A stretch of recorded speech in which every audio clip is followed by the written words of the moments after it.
craft beer skyrockets in popularity during the pandemic, many beer drinkers do not realize the damage they're doing to the environment. Chris Conti shows us the problem and some solutions being looked at nationwide.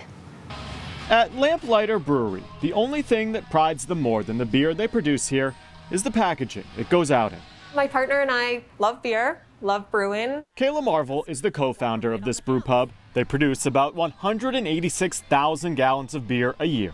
Most of it ends up in decorative cans, each adorned with a plastic top. It's a great avenue for our branding. We work with a lot of local artists.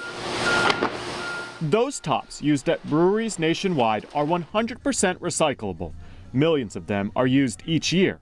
Problem is, they aren't actually being recycled. 6 months ago, I didn't know that I wasn't recycling the pack tack when I threw it into the recycle bin. What Kayla and other breweries are finding out is that most recycling companies don't have the ability to recycle those plastic tops. Instead, this happens. They just end up in landfills and not recycled at all, which is devastating, right? Because we assumed they were recyclable this whole time. But there are efforts underway across the country to make sure these plastic tops actually get recycled. The first thing that needs to happen is consumer awareness. Rob Van Dennebeel is with the group Eco-Friendly Beer. He is helping breweries like Lamplighter deploy new recycling pilot programs. Customers can now bring those plastic tops right back to the brewery.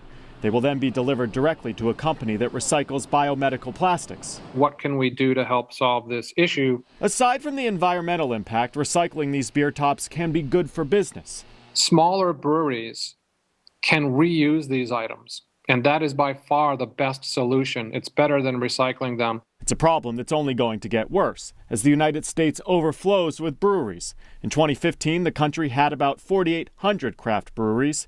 That number now closer to 9,000. The hope is this kind of campaign can be as successful as the campaign in the 90s to cut those plastic six-pack rings from soda cans. I think when consumers know they want to do the right thing, I hope a lot of small businesses across the board can think about their environmental impact. All in an effort for beer lovers to be a bit more environmentally friendly, one pint at a time. In Cambridge, Massachusetts, I'm Chris Conti.